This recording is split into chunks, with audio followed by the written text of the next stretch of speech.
Assalamualaikum warahmatullahi wabarakatuh.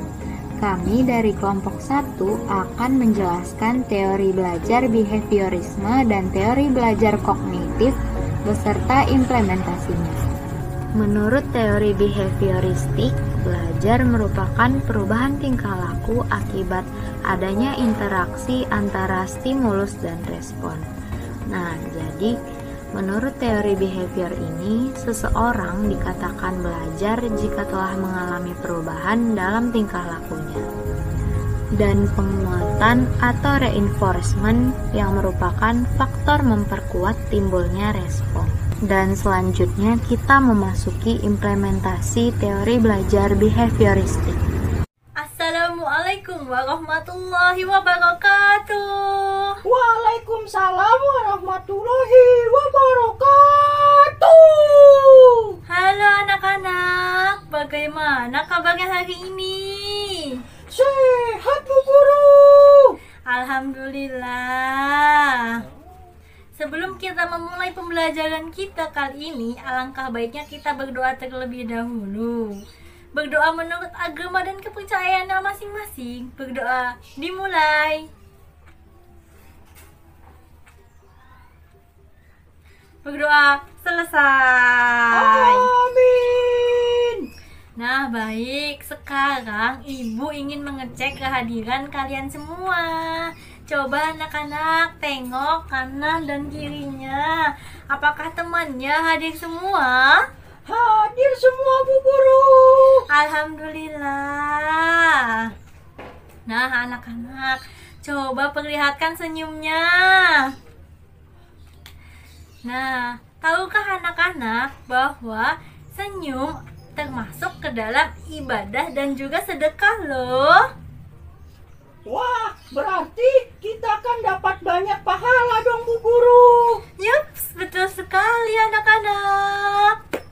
Nah, maka dalam pembelajaran kita kali ini, Ibu memohon kepada anak-anak untuk menjalankannya dengan hati yang senang dan juga senyum yang indah, supaya pembelajaran kita kali ini berjalan dengan baik. Baik Bu Guru. Terima kasih. Nah, baik anak-anak. Sekarang Ibu ingin memberikan pertanyaan kepada anak-anak semua. Kita sebagai makhluk hidup, selain membutuhkan oksigen untuk bernapas, kita juga membutuhkan sesuatu untuk tumbuh dan berkembang. Apakah itu anak-anak? Makanan Bu Guru. Yaps, betul sekali. Nah, pertanyaan selanjutnya ya. Makanan yang masuk ke dalam tubuh kita diolah di dalam sistem apa anak-anak? Sistem pencernaan Bu. Bagus. Nah, sekarang pertanyaan yang terakhir ya anak-anak. Tadi makanan diolah dan diproses di dalam sistem pencernaan. Itu diproses dan diolahnya oleh siapa anak-anak? Organ pencernaan Bu Guru. Ya, betul sekali kali ini semuanya. Alhamdulillah. Nah, sekarang Ibu ingin menyampaikan bahwa tujuan pembelajaran kita kali ini yaitu dapat mengetahui organ-organ pencernaan pada manusia. Yang kedua, dapat memahami fungsi organ-organ pencernaan manusia. Dan yang selanjutnya, dapat memahami proses sistem pencernaan pada manusia. Dan kali ini Ibu Syafira akan menjelaskan tentang organ-organ dan fungsi pencernaan manusia. Sistem pencernaan manusia adalah sistem yang membantu dalam mencerna makanan untuk menghasilkan energi bagi seluruh anggota tubuh. Nah, organ pencernaan di dalam tubuh kita ada 6, yaitu mulut, kerongkongan, lambung, usus halus, usus besar, dan juga anus. Nah, dimulai dari mulut.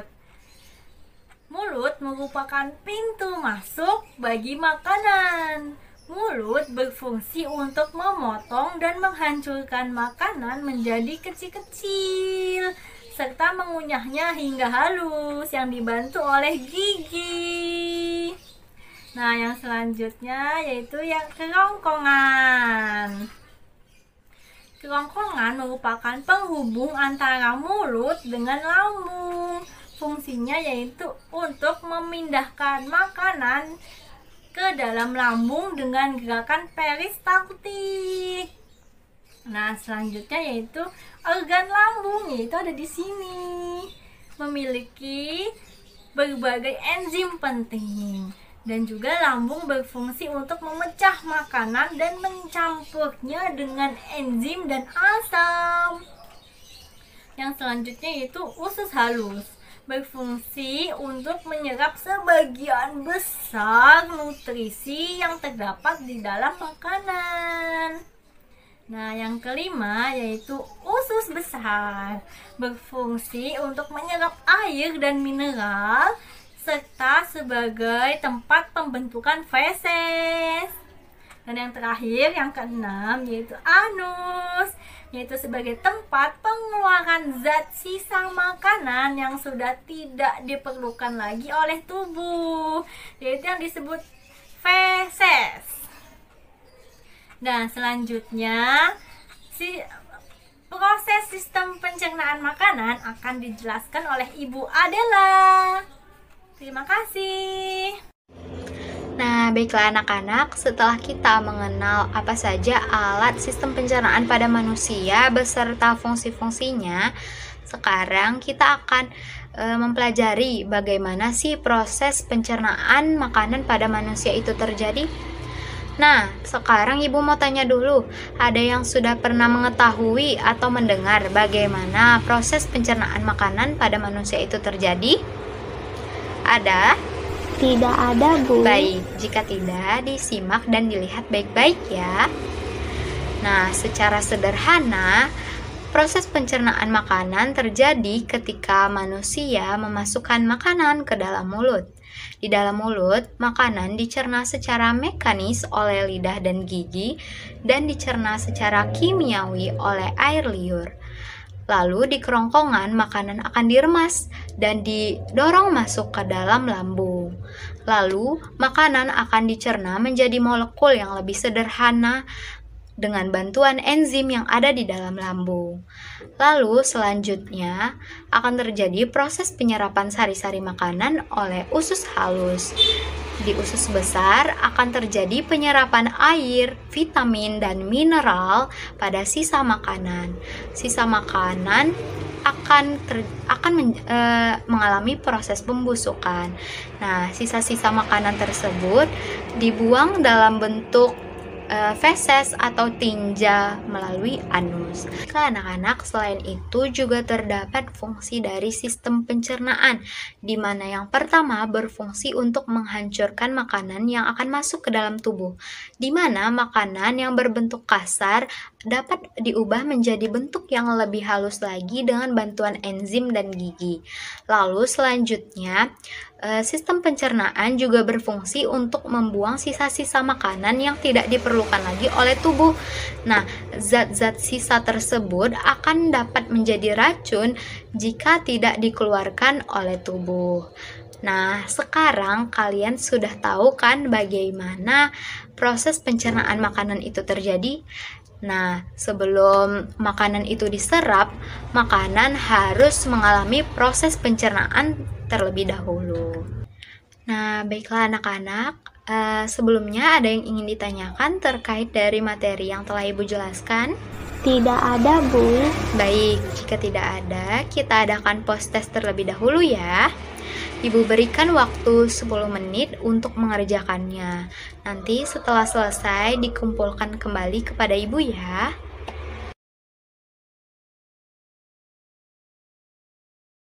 Nah, baiklah anak-anak, alhamdulillah latihannya sudah kita laksanakan dengan baik.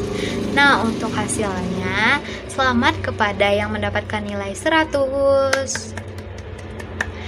Nah, untuk anak-anak ibu yang mendapatkan nilai yang kurang baik, ibu berikan PR agar kalian dapat memahami materi ini lebih baik lagi dan lebih mudah untuk dimengerti ya. Nah, baiklah anak-anak, hari ini kita telah mempelajari banyak hal tentang sistem pencernaan pada manusia, dimulai dari alat sistem pencernaan manusia, fungsi dari alat sistem pencernaan manusia. Lalu kita mempelajari juga bagaimana proses pencernaan makanan pada manusia dan fungsi dari sistem pencernaan manusia itu sendiri. Nah, bagaimana perasaannya? Apakah kalian senang? Senang, Bu. Alhamdulillah, semoga ilmunya dapat bermanfaat bagi kita semua. Amin ya robbal alamin. Nah, untuk itu jangan lupa untuk mempelajari materi selanjutnya di pertemuan selanjutnya. Untuk menutup kegiatan kita hari ini, kita tutup dengan doa terlebih dahulu. Berdoa dimulai. Amin. Berdoa selesai. Nah, Ibu akhiri dengan Assalamualaikum warahmatullahi wabarakatuh. Pada video implementasi, guru memberikan pertanyaan dan gambar sebagai stimulus, jawaban dari siswa sebagai respon, dan post-test sebagai reinforcement. Teori belajar behavioristik ini ditandai dengan perubahan tingkah laku anak yang awalnya tidak mengetahui bagaimana proses terjadinya pencernaan makanan, menjadi tahu bagaimana proses pencernaan makanan terjadi. Selanjutnya ada pengertian teori kognitif menurut para ahli. Pertama ada pengertian teori kognitif secara umum. Perkembangan kognitif mengacu pada perkembangan anak dalam berpikir dan kemampuan untuk memberikan alasan. Secara umum, pengertian dari perkembangan kognitif adalah perubahan dalam pemikiran, kecerdasan, dan bahasa anak. Proses perkembangan kognitif membuat anak mampu mengingat, membayangkan bagaimana cara memecahkan soal, menyusun strategi kreatif, atau menghubungkan kalimat menjadi pembicaraan yang bermakna atau menghibur. Lalu selanjutnya, pengertian teori kognitif menurut James Altucher. Pertumbuhan intelektual anak mengandung 3 aspek, yaitu struktur, konten, dan function. Anak yang sedang mengalami perkembangan, struktur dan konten intelektualnya berubah atau berkembang. Fungsi dan adaptasi akan bersusun sehingga melahirkan suatu rangkaian perkembangan. Masing-masing mempunyai struktur psikologi khusus yang menentukan tingkat kecakapan seorang anak. Selanjutnya, masih menurut James Altucher, peserta didik hendaknya diberi kesempatan untuk melakukan eksperimen dengan objektif yang ditunjang oleh interaksi dengan teman sebaya dan dibantu oleh pertanyaan dari guru. Guru hendaknya banyak memberikan rangsangan kepada peserta didik agar mau berinteraksi dengan dirinya secara aktif, mencari dan menemukan berbagai hal dari lingkungan. Selanjutnya ada menurut Brunner. Brunner berpendapat bahwa mata pelajaran dapat diajarkan secara efektif dalam 13 bentuk intelektual dan sesuai dengan tingkat perkembangan anak. Pada tingkat permulaan, pengajaran hendaknya dapat diberikan melalui cara-cara yang bermakna dan makin meningkat ke arah yang abstrak.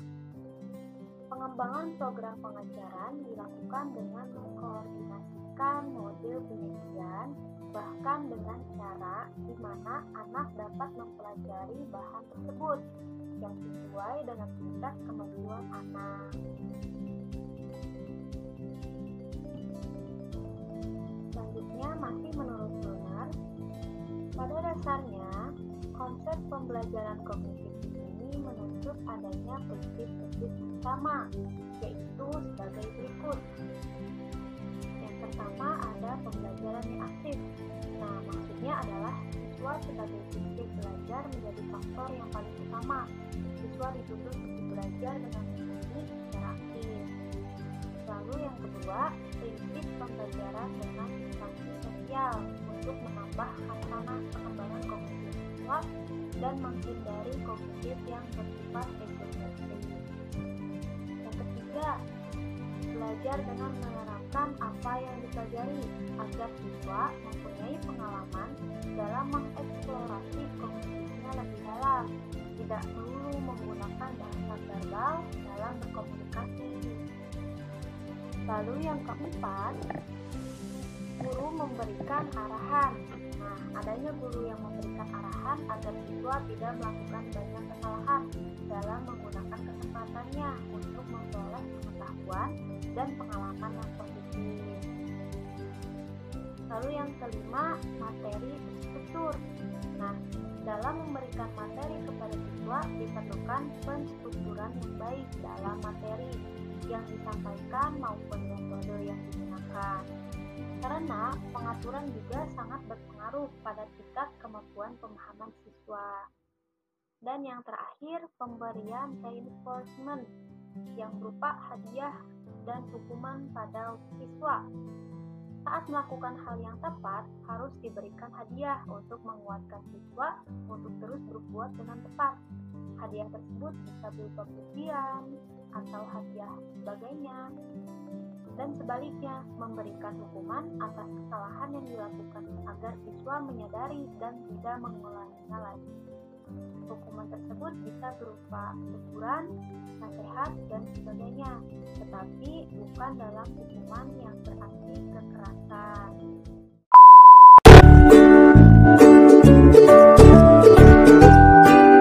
Penerapan teori kognitif dalam pembelajaran. Di dalam teori kognitif terdapat tahap operasi konkret untuk anak usia 7-11 tahun. Konservasi. Konservasi merupakan salah satu kemampuan penting yang dapat mengembangkan berbagai operasi pada tahap yang konkret. Pada penerapan teori kognitif kali ini, saya akan menggunakan konservasi bilangan, konservasi volume, dan konservasi substansi pada anak usia 7 tahun. Konservasi bilangan. Seorang anak diberi beberapa benda konkret seperti spidol berwarna dan permen. Lalu, anak tersebut dapat menghitung berapa banyak jumlah benda tersebut apabila ditambah dan dikurang. Halo, perkenalkan diri dulu, namanya siapa? Kelas berapa? Nah, di sini kakak punya spidol warna-warni. Sebentar dulu. Coba kelompokin yang warnanya kuning, yang warnanya hijau, dan yang warnanya pink. Kelompokin. Ini ditaruh di sini. Taruh di sini. Kuning. Iya. Kelompokin lagi. Taruh di sini. Lagi. Ambil yang kuningnya. Ya. Iya. Yang hijau taruh di sini. Ya. Terus ambil lagi. Ya. Ambil lagi. Ya. Ambil lagi. Itu warna apa? Pink. Yang hijau yang mana? Taruh di sini. Yang pinknya taruh ya. Terus Sini. yang ini warna apa? Hijau. Yang ini? Pink. Yang ini? Kuning. Ya, betul. Yang warna hijau ada berapa? Hitung. Hitung apa? Ada berapa? 4. Tulis di kertas yang warna hijau ada 4. Tulis angka 4. Yang warna pink 2. tulis angka 2. Yang warna kuning ada berapa?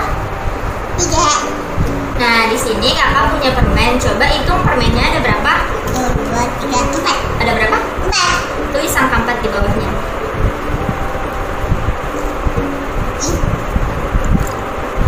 Iya, betul. Ditambah ada berapa lagi permennya? 2.